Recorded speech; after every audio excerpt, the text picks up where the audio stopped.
is paid for endorsed by this station. Opinions expressed are not necessarily those of radio station KMET, its management, employees, or affiliates. What's happening, football fans? It is time to steer the line. Touchdown! With your host, Loud Esmond and Jeremy James. For the best takes in NFL and football betting, fantasy football, and the latest news, get ready to steer the line. And welcome, everyone, to Steer the Line here on another Friday evening, 5 o'clock. We are live on KMET 1490 AM in Southern California. Also live on our Steer the Line YouTube and Twitch channels. Welcome, everyone. We've got Loud Esmond and Rocky Giordani with us as always. We'll have Cristian joining us in just a little bit. Well, I don't know. Cristian has broken the internet. So I don't know if we can afford him. Did you see anymore. that? Did you see that? Yes. You want to explain? Cool. Are you a proud papa today? Hey, listen, man. I'm just glad it's working out for him. You know, he was working his tail off. He evidently, after all of the questions that have been asked over the 2 weeks of training camp, he hit it. He hit the one question nobody wanted to ask Cooper Kupp about Van Jefferson saying that he puts Cooper Kupp behind him, and Cooper Kupp's answer has gone absolutely viral to Cristian's question. So for those of you that don't follow the program all the time, Cristian Giordani is Rocky's son. He's on the show as a regular contributor, and he's been spending the past couple of weeks at Rams camp. And the clip that has become the star of the day, and probably the next couple of days from Rams camp, is the question that Cristian asked Cooper Kupp about Van Jefferson, saying, well, Cooper Kupp's a nice receiver and all, but yeah, I'm better than he is. And Cooper Kupp's answer to that question. Hopefully Cristian will be able to share that clip with us later, but it is everywhere. I think we have that clip. Well, his answer was perfect. You'd have to narrow it down just if you're sure we have it, can you run it? Here we go. In an interview last week, Justin Jefferson talked about you, saying Coop is good, but I'll bring myself above him. Do you care to give your thoughts on that comment? No, I would hope he would say that. You know, I think that's the beauty of this game, and I think it speaks to the competitiveness of this league. You know, I don't think if you're not putting yourself as the best and you're not working to be the best, then I think I'd be concerned about stepping on the field with you if you don't feel like you've prepared to be the best player that you can be. So, you know, I respect his opinion, and I can also respectfully disagree. I mean, the perfect answer. Now that answer has gone really. No, remember where you look on the internet, it's written and it's recorded, and it's the audio's playing everywhere, and the written version of it is all over the internet. So it was a great question. If Cristian was getting royalties, why? Well, all of a sudden I'm echoing. All of a sudden, we brought Cristian in, and everyone started all of a echoing. sudden. Okay. It seems like I'm always the problem then. But you're not echoing, Cristian. Okay, I think we're just gonna have to deal with it and lump it for whatever it is. Okay, so Cristian, tell us about getting that answer and that moment for you in Rams training camp. Oh, it was a super cool moment for me. You know, Cooper Kupp is one of my heroes growing up, and it's just a weird transition going from, you know, idolizing these guys to being a reporter, talking to them almost face to face. And in all honesty, I kind of winged that question.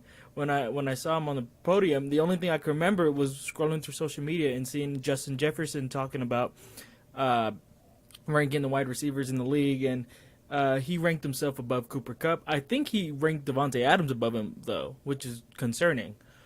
But I asked Cooper. I thought it would be a really cool, controversial question, and he answered in probably the best way possible.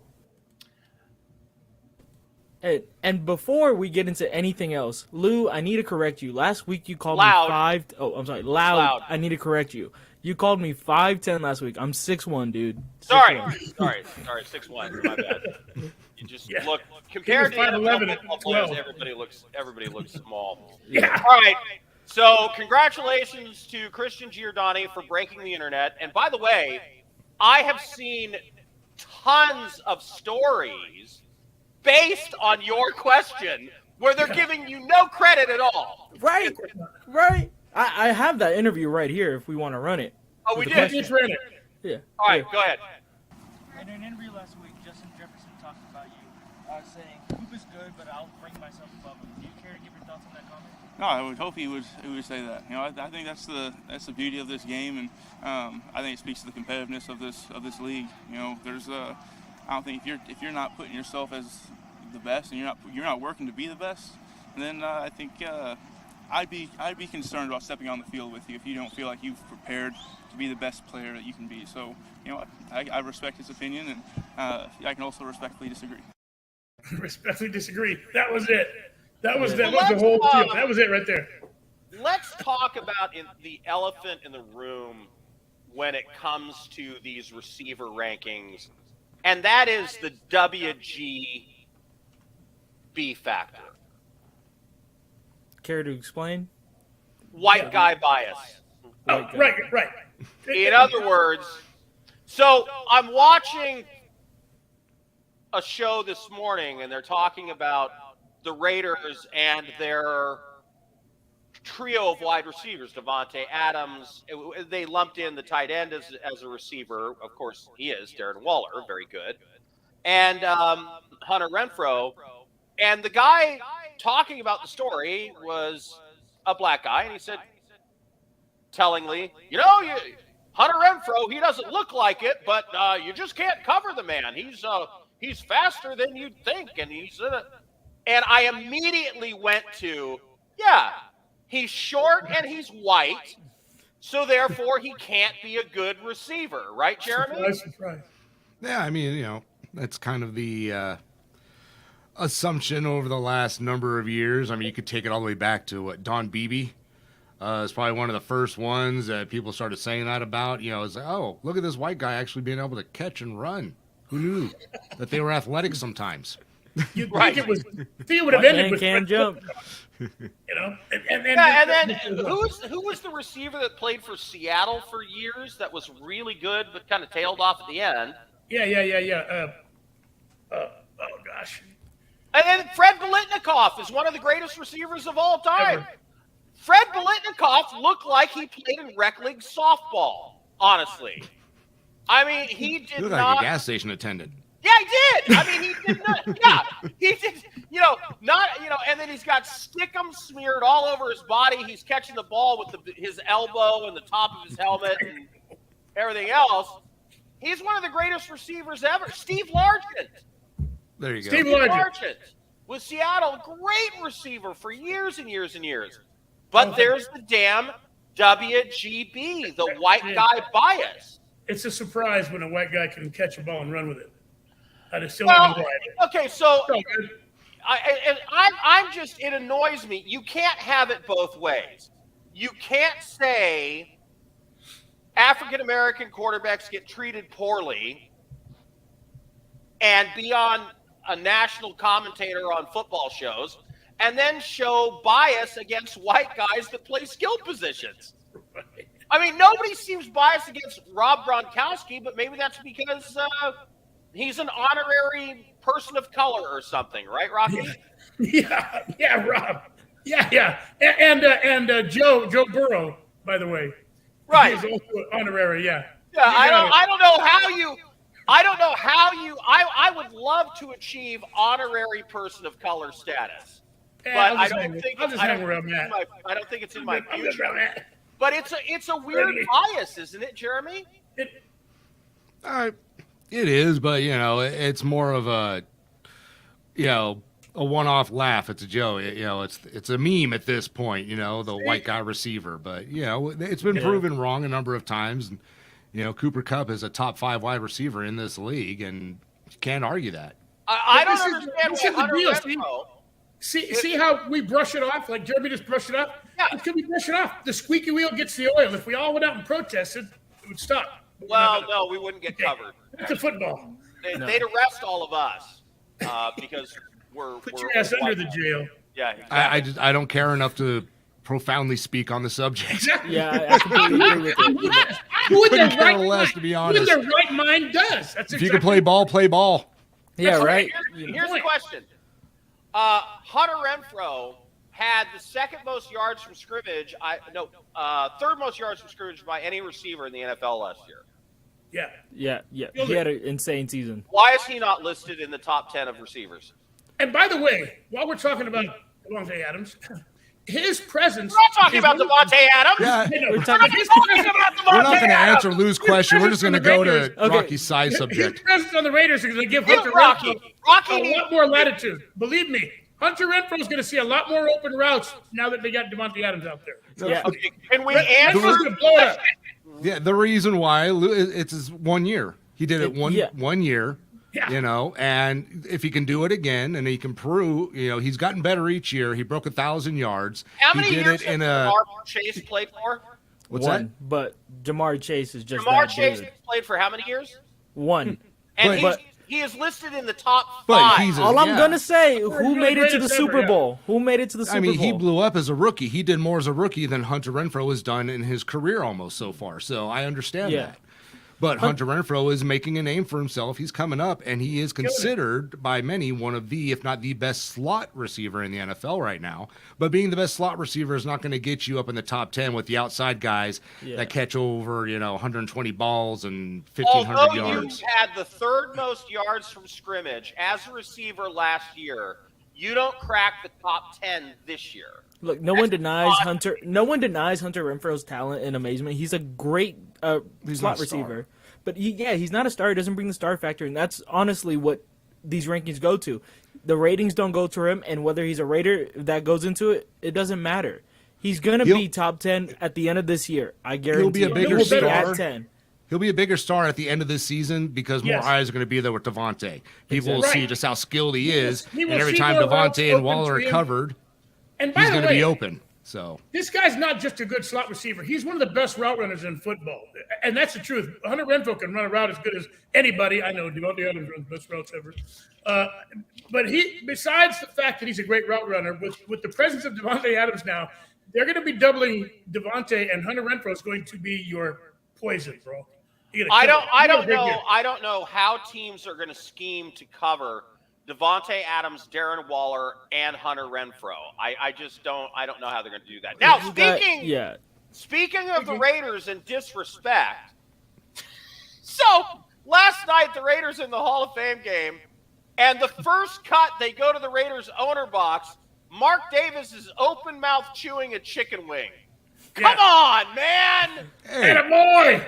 his team's worth over $4 billion now. He's living the life. I'd eat chicken wings whenever I wanted to as well. Would they ever cut to Robert Kraft? Mouth open chicken wing. I mean, come on. You've seen the haircut. You've seen the car. They don't respect that man, so he's just going to do his thing. He's going to Mark Davis he it may up. have a Dumb and Dumber haircut, but he's got one of the most valuable sports franchises in the world now. And God bless him, he can eat a chicken wing open mouth anytime he wants. At least it wasn't nachos with cheese dripping or anything, He was on the couch all them Sundays when Al Davis was screaming, or Saturdays when Al Davis was screaming about disrespect that he got. So he knew it was coming. Oh no! And he rides it. Did you He know loves it. Al Davis didn't allow Mark Davis to fly on the team flights to out-of-town games?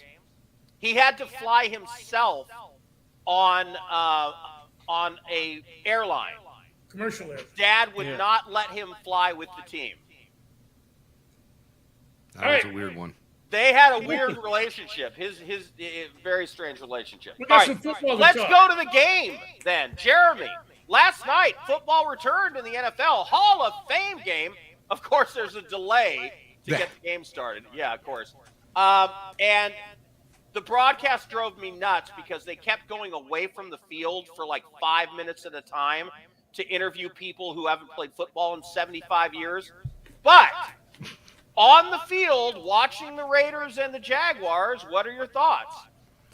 The Raiders looked better prepared to play, I think. They just came out a little more crisp. I liked what I saw. They ran the ball well. I like our backup quarterbacks. they seem solid enough. At times the offensive line looked solid, not spectacular, but good. It was fun to have football again, and it was fun to see even a bunch of guys who may not make the team still playing well in the very first game of the season for the Raiders. And on the opposite side of the ball, we were talking last week that they felt like maybe they needed to. Jacksonville would need to win this game, but they didn't put anyone in important. They got to watch their guys play a little bit. They got to see their rookie get a sack. I think Jacksonville was happy with what happened for the first game of the season as well. Yeah, Raiders back and quarterback ran one in, looked pretty good. I think what the difference in that game last night, Lou, was system, merely the system. I think what you saw was the Raiders system. It didn't matter which second team, third team came in. The system is just that much better than the one in Jacksonville. That's just it. Christian. Yes. I didn't get a chance to watch the game yesterday. You didn't watch the game? Okay, all right. No. So, I will say, I found it interesting that most of the starters sat on offense. Jacobs didn't. He looked good, and I feel like the only reason you have him out there looking good in the first preseason game is they're looking for a trade partner. Yeah, I did. I did. A lot of people commented on why is Josh Jacobs, the bell cow running back, in there for so many plays? Why would you do that? Yeah, get him out there in that first game when people are still in camp and maybe not enjoying their running game, don't like what they got in the backfield, and the phone starts ringing for Jacobs because they know they got a loaded backfield there. And the young guy, Zamir White, looked great running the ball. So he could be expendable. Amir Abdullah looked great. And the Patriot way is we don't need a bell cow running back. Even if they kept Jacobs around, he's not going to get the carries he usually does, I don't think. That's just not the way that McDaniels schemes his running game. Well, and the other thing is there were huge holes for the running game. Huge. I mean, any of those running backs with holes like they had. And also the other thing that I was really impressed with was the screen game. The screen game for the Raiders in that game looked great. Yeah, it's not something we're used to seeing out of the Raiders. Not for a long time. No, and that's the way you neutralize a pass rush is a good running game and the screen game. Right, Rocky? Yes. This is one of the times in preseason when you kind of take a quick look at those things and set some of those important intricacies up. Oddly enough, you're going to see more complicated defensive schemes in the preseason than you would expect because they need to get used to running them. You're going to see more changes and stunts. I'll come back to that on my pick of the week for the first preseason game. I'll get to that a little bit later. Let's just close out, the review of the Raiders and Jaguars game with a few impressions. Trayvon Walker looks like a legit number one pick. It's going to be interesting to see what the kid from Michigan does for Detroit and who is sort of going to merge out of the two of them to be the right pick at number one. I was very encouraged as a guy who wants to see the Raiders be successful for historical reasons that Davante Adams, they kept cutting to him at the sidelines, Jeremy. And did you notice he was coaching all the other receivers and players? He's giving this hand gesture like, no, dude, you got to go this way. And then he's grabbing somebody on the sidelines and he's getting in his ear. No, you got to do that. Are you encouraged to see Davante Adams leading like that? Yeah. You got a lot of young guys on that team at the receiver position, battling for that number, that opposite spot, more like, fourth or fifth receiver as far as, that goes. But, that second outside spot, you got a lot of guys battling for that. And you got someone like Davante Adams giving you tips and tricks. And, yeah, you listen to that man and you pick up everything he's putting down for you. Yeah, I think more importantly, what that showed us was that Davante Adams got that little sparkle back. He wants to play. He wants to play for the Raiders. He wants to play with David Carr. He's feeling Derek, good again about taking the if field. Carr's No, he would have retired. never done that with Aaron Rodgers. He had never done that. Yeah. You don't do that. Well, and that's, he said, by the way, in an interview during the game that one of the things that he was concerned about was how much longer was Aaron Rodgers going to play and how committed was he to playing. And he knew Derek Carr would be with the Raiders for another 6, 7, 8 years. Yeah, And that Go whole ahead, thing. Christian. That whole thing is that Devontae Adams didn't know. Wasn't if he was considered Aaron Rodgers playing? He didn't know Aaron Rodgers' mentality on winning another championship, and that's what Devontae Adams wants to do. yeah, he wants and to win. let's talk about what Aaron Rodgers came out with today, which is he credited psychedelic drugs as being part of being the reason. Whoa, whoa, whoa! He's on the DMT. He went to Berkeley, Jeremy, man. you want to explain? Yeah, I read a little blurb about that earlier. I mean, you know a lot about drugs. He's on them Thanks, Lou. shrooms. You know, I'm not sure exactly what he was talking about, but yeah, no, he had some kind of drink or tea or something that apparently had some DMT in it, which is the stuff that I forget the podcaster now. What's his name? Joe Rogan. Joe Rogan. Joe Rogan, yes, the Joe Rogan drug, as everyone likes to call it now. He loves this DMT stuff. This is the stuff that he took and went to other planes of the earth to talk to aliens and whatnot, and talking coyotes. Yo. So I don't know how Aaron Rodgers ended up with this stuff in his drink, but it's in there apparently, and he's crediting Berkeley. everything to it. Mushrooms from Northern California. There we go. Look, now we know where the man bun came from. Yeah. Well, he showed up looking like Nicolas Cage from Con Air. Yeah, look, I have always thought Aaron Rodgers is a liberal flake and not a guy you can count on. If I'm the Green Bay Packers or the NFL, I'm like, OMG. You just went on national television and credited psychedelic illegal drugs. It's a Schedule 1 federally prohibited substance, guys. And he should be suspended. But he's not going to. But he's not going to. No, he won't be. But he came out and there are people who are He can't be suspended for that. smoking weed in the NFL in states Yeah. where it's legal. And this guy's doing DMT in his drink and nothing's going to happen. Deshaun Watson got 6 games. I don't get it. I mean, Who got a whole year for betting? Who got a whole year for betting this season? Who got banned from No, football? it goes back to what I brought up earlier, the elephant in the room. WGP. White Yeah. guy privilege. yeah. Yeah, This is Aaron and there it Rodgers is again. privilege right now because no one else is that's doing That's DMT Aaron, and yeah, getting I away. completely agree. That's No, Aaron we- Rodgers You privilege. don't call him Aaron Rodgers anymore on this show. We call him Man Bun. Man bun. Man bun Yes, Rodgers. Man Man Bun Bun QB. Rodgers. All God, I brought can't. on by- Could you imagine if an African American quarterback went on an interview and said, "Well, the reason I'm so successful, I smoke ganja every day, during and before practice." Geno Smith. Wow! I just Yeah, the Raiders had a quarterback who had purple drink. Yeah, purple drink. True. They don't know Lame. buzzing. No feed, no And then feed. then he weighed 350 pounds. Oh, Yeah, God. no, when He looks I like a saw that trash about bag. That whole man bun.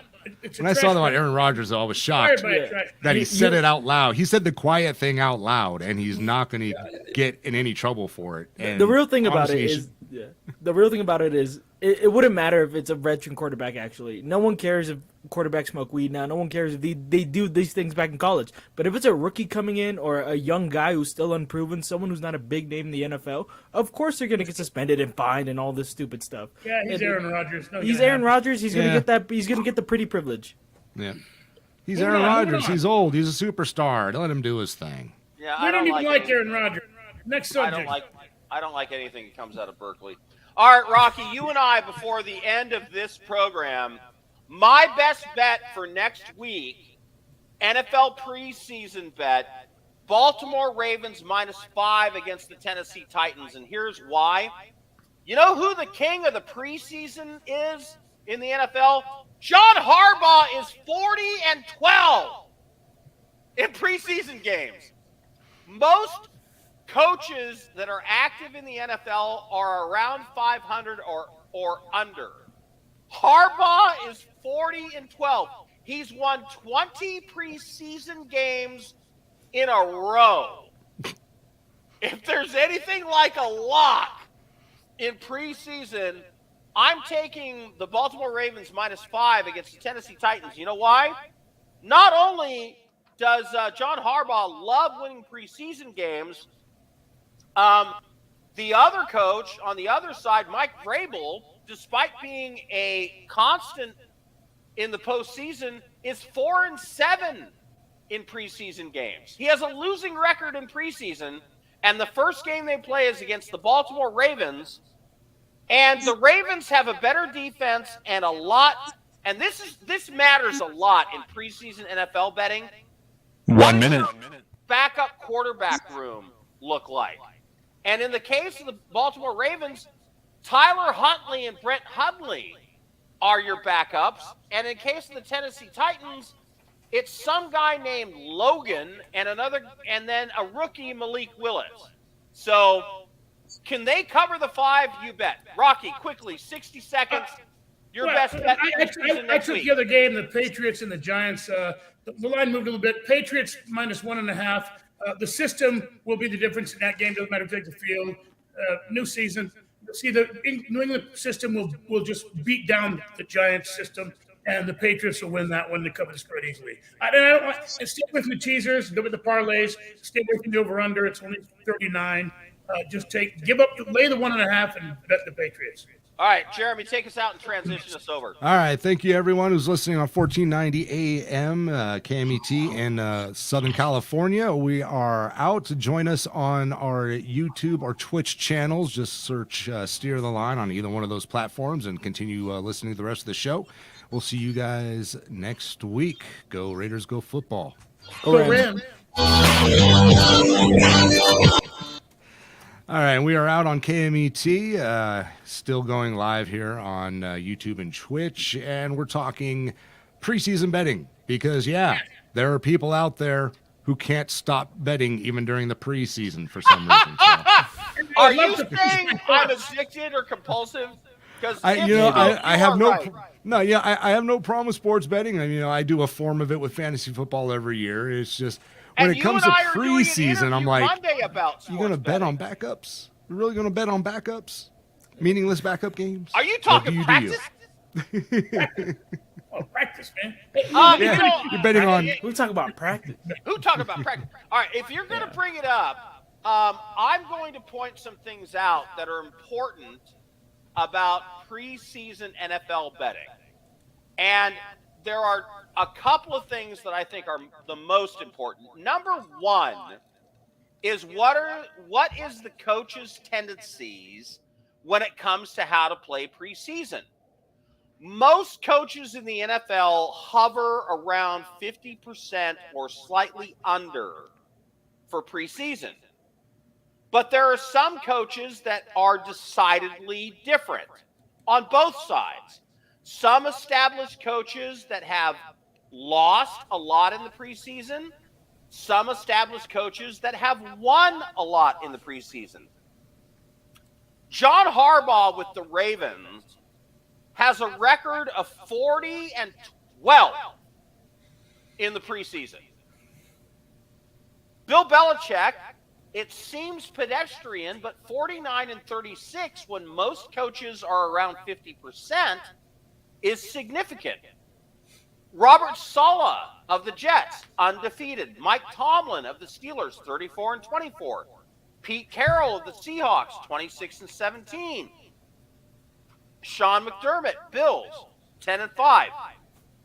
Kevin Stefanski with the Browns, 3-0. So if I'm looking at a preseason game that involves the Ravens, Patriots, Jets, Steelers, Seahawks, or Bills, or the Browns, I'm likely to bet on that team. On the other side, the Green Bay Packers have won more games in the regular season over the past 3 years than any other team. But in preseason, they're 2-5 under head coach Matt LaFleur. Andy Reid is a pedestrian 42-45. Sean McVay of the Rams, 6-9. Mike Vrabel of the Titans, 4-7. Rocky, are those tendencies or incidental? Well, given their track record. It tells you about the coach, how he feels about two things. One, showing his hand as far as his offensive scheme. Historically and correctly, I believe most coaches are more concerned about seeing their defensive scheme stunts and movement work in the preseason. And they really don't care about wins, but more importantly, they are not going to play their starters. They're not going to risk anybody getting hurt in the preseason games. And notoriously, some guys will not. Mike Martz, Dick Vermeil would not play their starters ever. Lost every preseason game, didn't care. These are Super Bowl winning coaches. Well, not Mike Martz, but he got the Super Bowl. So it's significant, yeah, but it tells you about the coaches. And it's something that's probably the trend should keep up, Real quick, you mentioned Mike Tomlin. I want to talk about Mike Tomlin really fast. Mike Tomlin took a stand today. I'm going to buy a photo of him and put it in my wall in the office. He said, "Nobody will kneel for this team. If you want to protest, that was big. Do it. It's not going to happen in Pittsburgh."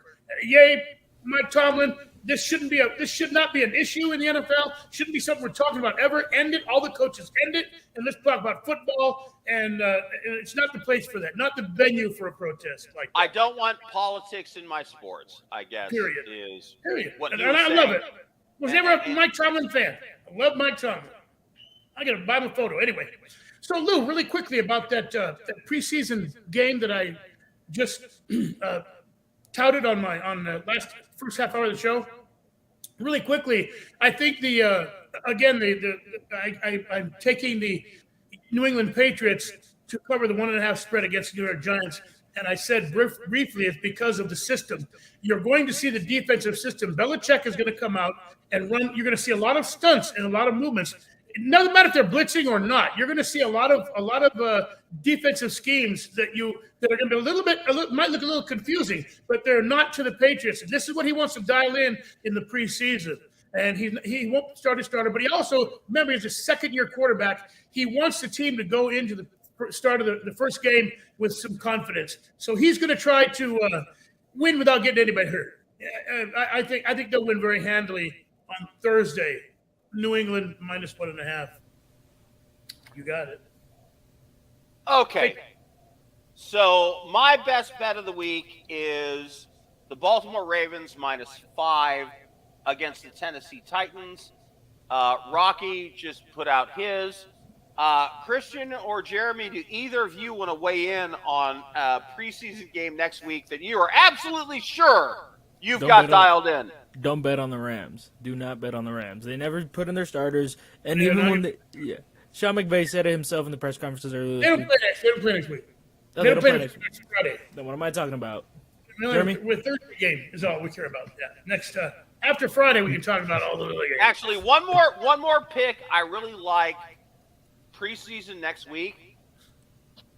The Carolina Panthers +2 against the Washington Commanders, and here's why. Behind Carson Wentz, the Commanders have nothing. Well, no, they actually got a decent quarterback. I'm sorry. That's wrong. They have, where did he go? The Washington Commanders. I actually really like that kid and told people to bet on him last year. Taylor Heineke. Remember? Yeah. He did good for them last year, but I don't think they're going to play him that much.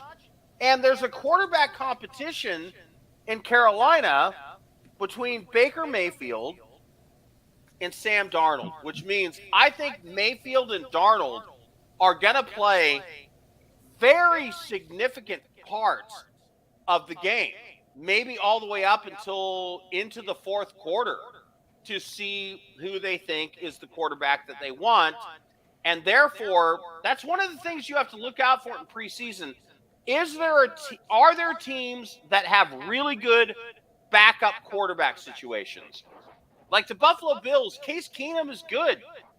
In Miami, Teddy Bridgewater is the second-string quarterback. great quarterback. Yeah, he's very good. I think he should be the starting quarterback over Tua, but that's just my opinion. I know they're gonna go with Tua because he's Right. younger and So- he's not so undeveloped. Right. If you're looking at a preseason bet, what you're really looking at is who's in the second string that's going to make an impact. And the most important player on the field is the quarterback. So you look at teams like Cleveland, Jacoby Brissett, Deshaun Watson, Josh Rosen. Brissett and Watson are going to see significant playing time because they both have to get ready for the season. Nick Foles is the backup quarterback in Indianapolis. He won a Super Bowl.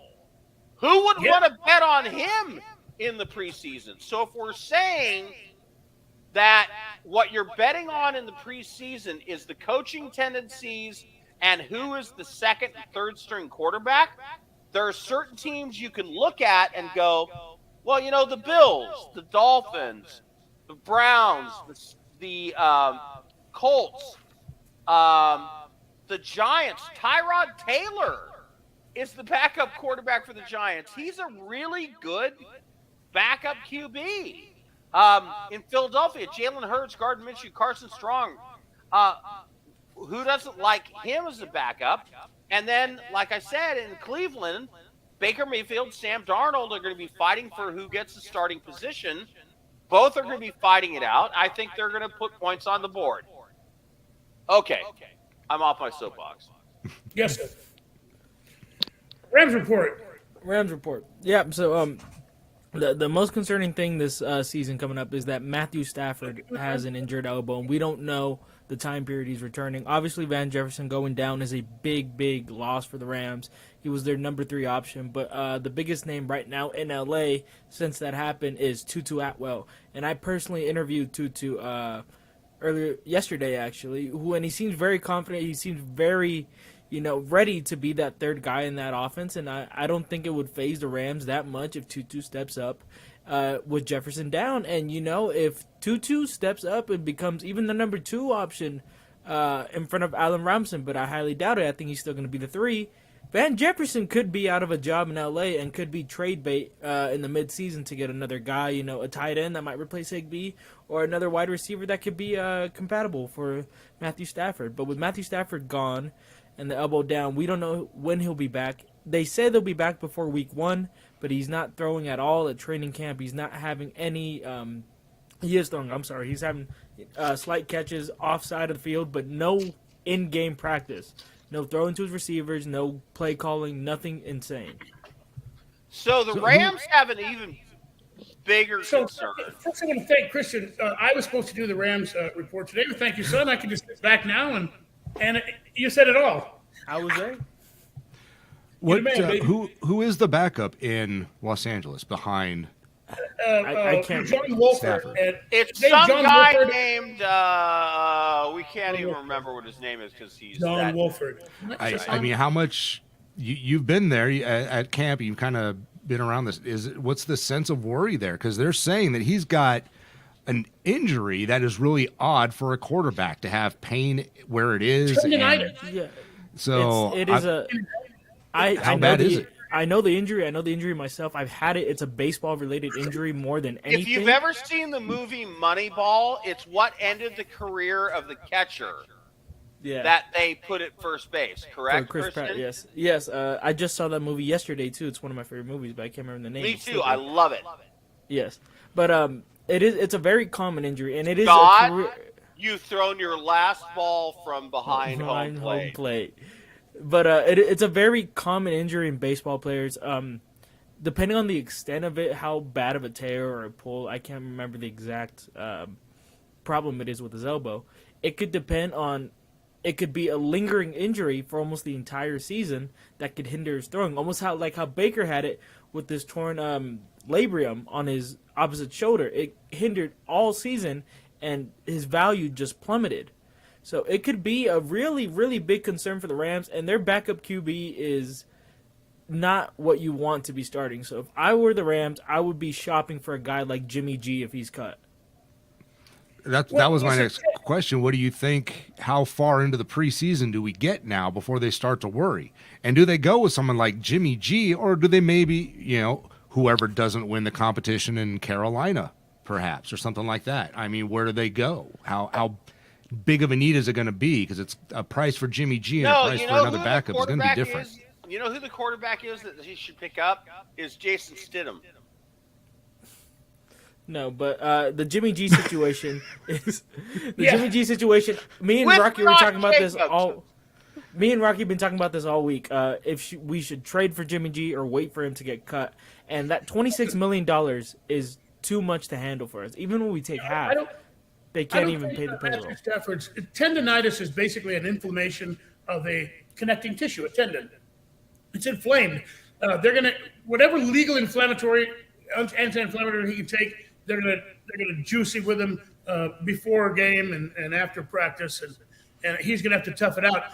Here's the only thing I was thinking about that. If you're a Buffalo fan and you were going to bet Buffalo anyway, bet them now while they're -1, because if he doesn't play in that first game, that spread's going to go up to probably 6, maybe even 7.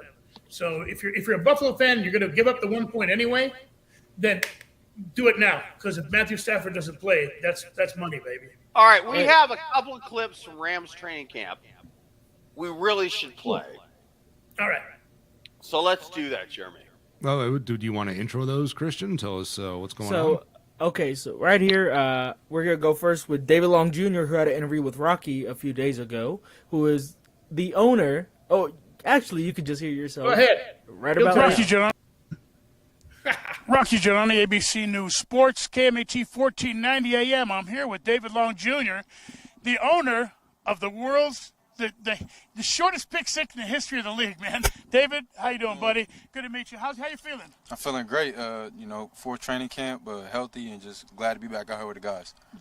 Great to be back after a long rest, body healed, ready to go. We want to visit just the pick six. Come on. How did you feel after the game, after that pick six, Kyler Murray? What was it, 3 yards? Yeah, I think it was 3 yards, but it was just an amazing play, and it was a momentum changer for us in that game, wild card game. And I felt like we kind of carried all that momentum throughout the playoffs. And I was just happy to make a play, a game-changing play for the team, and essentially just do my job. It was a game changer, and it was a momentum changer, and that really did change momentum. From that time on, you guys were just rolling. Now listen, we have some big holes now in our secondary. We've lost some guys through free agency. It's no secret, man. It's your turn to step up. How are you dealing with the pressure, and how are you preparing yourself for the next big step? I don't really think it's holes in the defense. We lost Darius. I think he got what he deserved and got paid and went to Jacksonville. But we have a lot of young guys that are capable of stepping up. We got some rookies that are doing really well right now. But between me, Scooter, and we just got Troy Hill back, and Jalen's still here, obviously, and DK and Jacoby. We have a lot of guys that are ready to fill that void. So I don't really think there's any pressure. Everybody's just taking it day by day. And we're just gearing on being ready for the first game of the year, and I think we're on pace for that. Well, we're good. We're glad to be back, and I hope we can talk to you again. David, I know you got to rush on, man. Thank you for taking a minute to talk to us, Thank you. Thank you. Good, buddy. We'll see you, man. For sure. Thank you. Appreciate you. Yeah, one thing about the attitude to a man, every Ram player that I spoke to, whether it was an interview on camera or off camera, they're all this is a team. They're all very united. They don't feel any pressure. We got some, if you ask me, any Ram fan knows we have some big holes in the defensive line, in the secondary. But these guys are stepping up. They're saying, look, we're professionals. We are going to step up, and it's going to be okay. We're not going to miss a beat. Nobody cares about Von Miller being gone because, hey, he didn't impress us that much. He helped us. We love him. But we're going to just go on and play, And none of them are worried about the losses to free agency, the PED suspensions. Nothing phases these guys. To a man, they're very professional. They're a team, and I'm very, very encouraged after meeting and talking to some of the players down there last 2 weeks. Yeah, they're very, very united team, and I've seen these guys up close doing their on the sidelines. These guys playing their practices, and it's insane how well of a machine these guys run. And after seeing these guys up close, even though it's only practice, I don't see much problems in our secondary anymore, or even our defensive line. The biggest hole I do see now for the Rams is their offense. How are we going to respond with Van Jefferson down? And if Tutu's that guy, he will, probably ascend these Rams into another deep playoff run. All right, really quickly, wait. I want to thank Loud Esmond, for making sure that we secured those media passes in time to make it a training camp. Loud, thank you very much. It was exciting. It's always cool to hang out with some of your favorite heroes, you know. I've been a Rams fan since I was a kid. We had a great time. Loud, thank you very much. All right, Jeremy, the Raiders. And thanks to Scott McClellan. We do have one other Rams interview if we want to run that one. All right, run it. All right, we'll run it. This is Joseph Noteboom, part of the offensive line for the Los Angeles Rams. Big dude. If you thought Logan Bruss was a big dude, look at this guy. Just look at it, much bigger. Cristian Giordani, 1490 AM, KMET for Steer the Line. I'm here with Joseph Noteboom for the Los Angeles Rams. How are you doing, Joseph? Good. How are you doing? I'm doing great. You look great out there today at training camp. One thing, you look in NFL-ready shape. It's been the offseason. You guys haven't had the longest offseason compared to most teams. But what have you done this season to stay in shape? Just working out with the guys over at Witt's house. A couple of us O-linemen work out there all weekend or all week with a guy named Ryan Sorensen. So, you know, he keeps us in really good shape throughout the offseason. Never really took a time off, so just doing a lot of recovery as well. So keep the body right. I heard you guys call that place the dojo. Who kind of named it? What kind of started the inspiration for that name? I think Big Whit probably named it the dojo. It's kind of a place we all can just get away, and it's in a garage, so it's a confined space. Just a little camaraderie in there. So. And with Big Whit out with retirement, he's a Hall of Famer, obviously. What are some things that he taught you in the offensive line in the years he's been here with the Rams? For me personally, a lot of technique stuff, tackle stuff, but just how to be a professional off the field as well as on the field. Just how to carry yourself, the work he does off the field, the way he, recovers and, spends time with his family, everything like that. But, all the on-field stuff as well.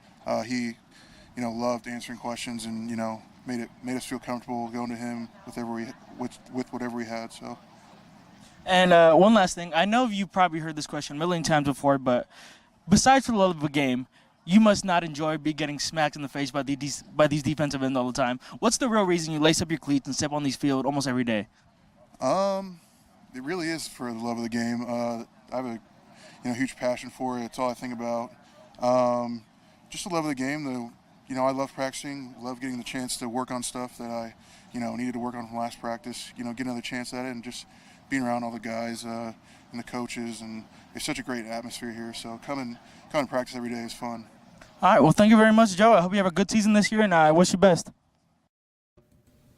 Now, that's the guy that's taking the left tackle spot, the blindside tackle. That's Matt Stafford's left blindside tackle. He's taken Andrew Whitworth's spot on the line there. Did you hear what he said? They're all training at Witt's house.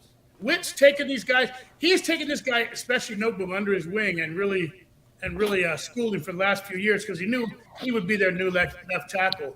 And that's a big job. That guy's got a big job, some big shoes to fill. But it's great to know that Andrew Whitworth is there coaching him up still.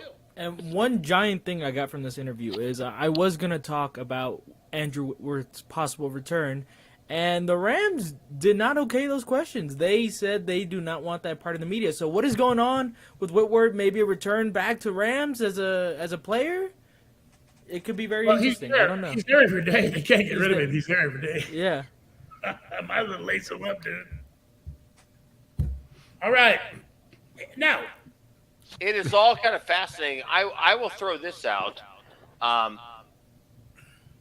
Chris Collinsworth said the Raiders looked sharp in the preseason game. Chris Collinsworth hates the Raiders. Jeremy? Yeah, one of the things I found interesting is listening to Chris Collinsworth, which is never really that fun to do, but because he's kind of a dipshit. Yeah, he was really in on Lester Cotton Jr. on the offensive line. He loves that kid, and watching him play, right tackle, he looked good. So I don't know. I found that really interesting, though, because, again, you say Collinsworth never has a lot of good stuff to say about the Raiders. So when he was all about, wanting to, praise them and talk about how prepared they look and how good they look, even though it's the first preseason game, and he was all in on Lester Cotton, it was an interesting broadcast for sure. Rocky. Yes, sir. Listen, I don't think Chris Collinsworth is probably my least favorite announcer ever. This is a guy who got his jacket stolen while on location calling a game at a restaurant. He went on air and spent almost a solid 5 minutes saying he would offer a reward to get his leather jacket back. I'm offering $50. $50 to whoever brings my jacket back. This is a guy worth tens of millions, man. $50. That's what he thinks of the rest of us. That's what he thinks of the fans, football fans. For $50, we're going to run out and get his jacket back. Dude, forget Chris Collinsworth. Praise for him is like, I don't know, lipstick on a pig. Who cares? Next preseason pick for me, the Raiders look sharp, dude. They look good. The Minnesota Vikings are into Las Vegas next weekend, and I think the Raiders are going to kick their ass. Jeremy? Yeah, I mean, they do look prepared. They, first preseason game, Hall of Fame game, they get that fourth game that everyone doesn't get anymore. And, they came out after a couple of weeks of training camp and looked solid. They executed well. Everyone looked pretty crisp, a few things here and there. I don't know, much about Minnesota and their preseason tendencies. They got a new coach as well. I like Minnesota as a team this year. I think they're going to be hanging in there in the NFC. But as far as the preseason game, I don't know. It looks like Josh McDaniels likes to see his guys execute. Keep executing the way they do in the preseason like that. Yeah, they're probably going to win those games. Yeah, I'm so excited football season to start, man. You guys really got me into it now. If only I was old enough to bet, Yeah. Well, you can bet online. Well, we'll Play see some what fantasy happens football. in California. There's like 4 or 5 different competing ballot measures in California about sports betting. So we'll see what happens there. But look, I enjoy doing this. You enjoy doing this. And fantasy football or sports betting or whatever it is, we're all here just trying to make the game more interesting, more fun. And it is. When you have some juice on a game or you have a player in the game or whatever it is, it makes the game more fun. And that's the reason we do what we do. Right? Yep. Yeah. Absolutely. If you love football, you're gonna love watching these games when you've done more homework on them. And that's really basically what we're part of what the subtext of what we're really offering people is a little insight inside of what you see on Sunday. A little insight of what goes on preparation in training camp and preseason, and giving you an idea the intricacies of some of these schemes defensively and offensively. So, look at it, different goggles. The first NFL game of the season Yes. is Buffalo against the LA Rams in LA. Buffalo -1. Your thoughts? Mine? If Matthew Stafford plays, I like the Rams. If Matthew Stafford doesn't play, I like the Bills. Period. If Stafford elbow, I just can't imagine him not having him ready. This can't be something that just popped up in camp, man. They must be knowing what they're doing. Maybe they're controlling the line. Maybe somebody's got a bet down, +1, So I really think if Matthew Stafford takes the field, they're extremely capable of beating Buffalo, who's, in my opinion, absolutely the number 1 team in the AFC. If Matthew Stafford doesn't play, I don't believe they can compete with Buffalo at all. I think they lose by almost a touchdown. Jeremy, fantasy football tips going into when everybody is starting to have their what do we call it? Their fantasy drafts? Yeah. Yeah. And by the way, just a little program note. I know that we're going to be getting together next week in order to do a little bit of a fantasy football preview to help get you ready for your season. But yeah, as you're heading in to your fantasy drafts, just what was the question, Lou? I forget now. It was a particular question about fantasy. Yeah, what are your best picks, dude? I mean that's a lot to just jump into with 2 minutes left, but I would just say, where can they get your best picks from you? Yeah, we'll definitely cover that next week when we put that other little show together. But as we head in, it is draft month. It's August. People are going to start having drafts over the next few weeks. Just be as prepared as you can, especially if you're drafting, 5 weeks before the season starts. A lot happens between now and week 1. You're going to have injuries. You're going to have cuts. You're going to draft somebody who ends up, getting cut and then not ending up on another team. Who knows? But yeah, it's being prepared. And honestly, if you're like me, you like to prepare. You like reading about football stuff, 24/7 and doing that kind of research. That's part of the fun of it. So definitely just be prepared for your draft. Don't go in with somebody else's random list and draft off of it. Yeah, all right, dude. One thing before we end the stream, if you guys like the interviews we had and you want to see so much more about it, stay tuned on Steer the Line. Look for a video channel. We're going to be uploading a video with all the interviews and more with fans, players, and we're going to have some production shots out there, and you guys are going to enjoy it. So stay tuned and make sure to follow Steer the Line and click the bell for notifications. Sounds good, Christian. Thank you. All right. Well, I guess that'll do it. It's about that See you time. guys next week. Man, that was fast. So, join us next week every Friday at 5 p.m. on YouTube, on Twitch. If you're listening in Southern California, you can find us on 1490 AM KMET. Just have something you want to say before we go, Rock? So you wagging your finger at the camera. I was waiting for you to say go Raiders, but I said go Rams. Yeah, okay.